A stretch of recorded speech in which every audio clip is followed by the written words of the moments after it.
औज़ु बिल्लाहि मिनश्शैतानिर्रजीम बिस्मिल्लाहिर्रहमानिर्रहीम अस्सलामु अलैकुम रहमतुल्लाहि व बरकातहू।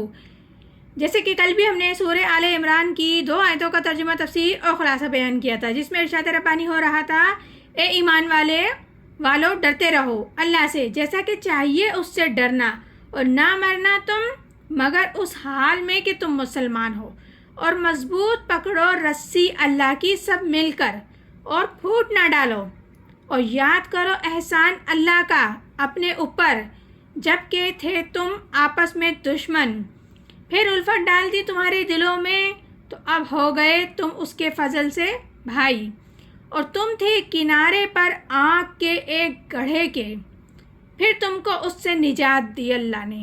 इसी तरह बयान करता है परवरदिगार आलम तुम्हारे लिए अपने अहकामात ताकि तुम राह पर आ जाओ।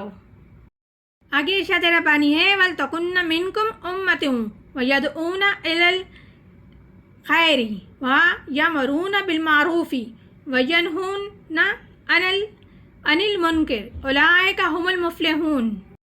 और चाहिए कि रहे तुम में एक जमात ऐसी के उसके अफराद नेक काम की तरफ बुलाते रहें और हुक्म करते रहें अच्छे कामों का और मना करते रहें बुराई से, और यही है फला पाने वाले। इस आयत में बताया जा रहा है कि जमात के काम करने के 3 काम होते हैं, वही इस आयत में बयान किए गए हैं। पहली, दावत खैर देना, और सबसे बड़ा खैर ये कि कुरान है, नेकी का हुक्म देते रहना और बुराई से रोकते रहना। ये 3 काम हैं जो कि एक जमात की शक्ल में किए जा सकते हैं, और जो लोग ये काम करते हैं वही लोग हैं फला पाने वाले, क्योंकि अल्लाह ताला फरमा रहे हैं कि तुम में से एक ऐसी उम्मत वजूद में आनी चाहिए कि गोया उम्मत मुसलमा एक बहुत बड़ी उम्मत है, करोड़ों के हिसाब में है, लेकिन वो सोए हुए हैं, अपने मनसब को भूले हुए हैं, दीन से दूर हैं। अब इस उम्मत में एक छोटी जमात बने और वो जमात अपने ज़िम्मे ये काम ले ले, जागो और जगाओ। अल्लाह ने तुम्हें जागने की सलाहियत दे दी है, अब तुम दूसरों को जगाओ और उसके लिए एक ताकत फराहम करो, एक जमात बनाओ। तो यही है दरअसल फलाह पाने वाले लोग, और वो बड़ी जमात जो फलाह के काम तो नहीं करती लेकिन फलाह की उम्मीद लगाए बैठे है, निजात की उम्मीद लगाए बैठे हैं। तो फलाह पाने वाले तो वही लोग हैं जो छोटी जमात की शक्ल में है।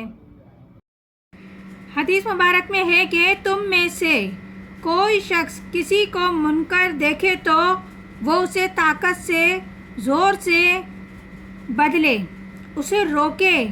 अगर उसकी ताकत नहीं रखता तो ज़बान से रोके, अगर उस अमल की भी हिम्मत नहीं रखता तो दिल में नफ़रत पैदा करे, और ये ईमान का कमज़ोर तरीन दर्जा है। अगर दिल में नफ़रत रखोगे तो हिम्मत करके ज़बान से कहना भी शुरू कर दोगे कि भाई ये चीज़ गलत है, हराम है, अल्लाह ताला ने मना फरमाया है, तो तुम लिहाजा नहीं करो। लेकिन साथ ही साथ अपनी ताकत भी बनाते चलो, यानी कि जमात बनाओ, क़ुव्वत बनाओ। जब वो जमात को क़ुव्वत और ताकत हो जाए तो फिर कहो अब हम तुम्हें ये नहीं करने देंगे। ये होगा तो ये होता है इनकलाब का आखिरी मरहला।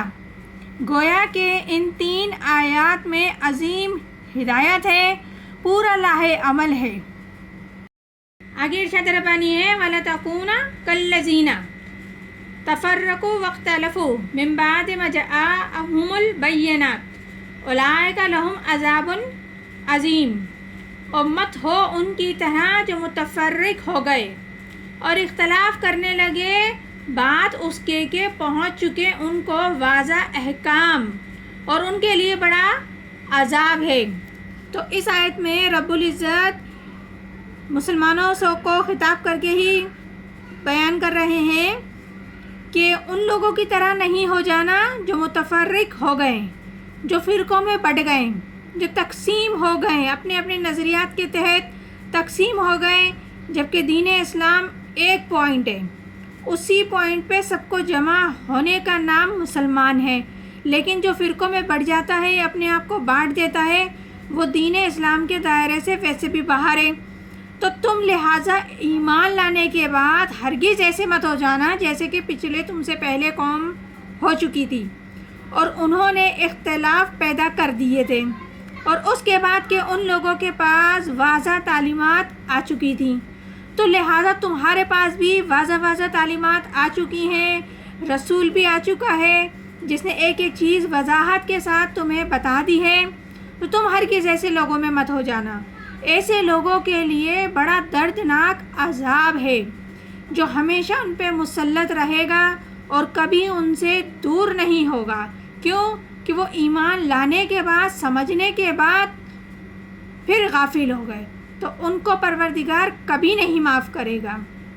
تو یہ سورہ آل عمران ہے جس کی ابھی ہم نے 2 آیتوں کا ترجمہ تفسیر و خلاصہ بیان کیا ہے۔ انشاءاللہ تعالی مزید بھی آگے کرتے رہیں گے۔ پروردگار عالم ہم سب کو قرآن پاک صحیح طریقے سے پڑھنے، سمجھنے اور عمل کرنے کی توفیق عطا فرمائے۔ آمین ثم آمین۔